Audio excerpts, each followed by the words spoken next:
names, please, respect, and facts. Go ahead.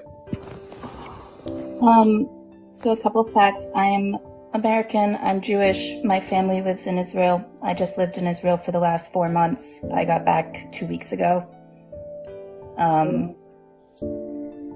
You dodged the bullet there.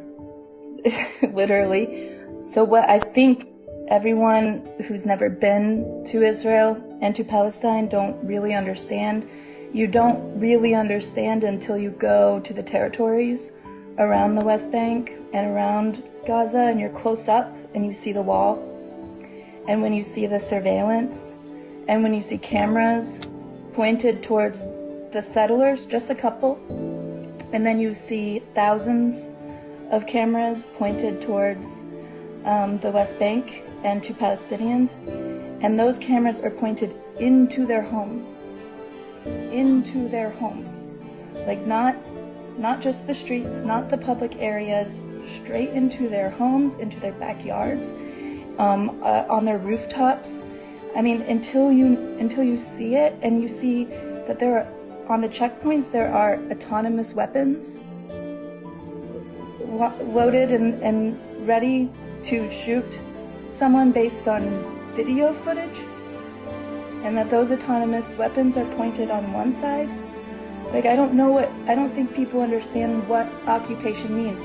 And I don't understand because I haven't lived it. I have only looked at it from a distance.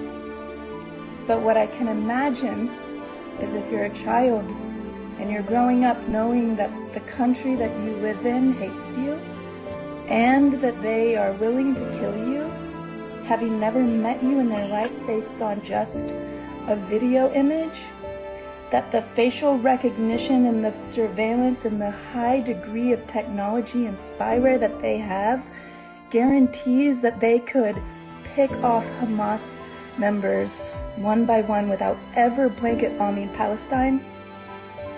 There's no way that this level of intelligence that Israel has doesn't dictate that what they're doing is massacre and it's genocide, and that the occupation is inhumane, and that it's not based in religion, it's not based in who was there first, and it's not based in a tit for tat. It's white supremacy, and it's dictatorship, and it's power and control and humiliation of a people who have nothing to do with the hostages taken and the people who were brutally murdered. Because yes, that is horrible. Those are my friends. Like, those are people I know.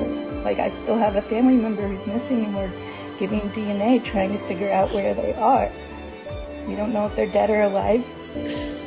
But then also I have Palestinian friends who don't have water, who have for years and years now lost loved ones and children, and have given birth at checkpoints, and who have been humiliated and dehumanized under an occupation and an apartheid, that if you are a child who grows up in that,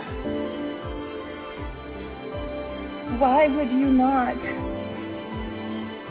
fight for your dignity or stand up for your freaking rights? And if it's about who was there first, then America needs to take a good long look at the reservations that we put all these things Americans into, and the poverty that they live under. If it's this land belongs to whoever was here first, then we have a big reckoning to do.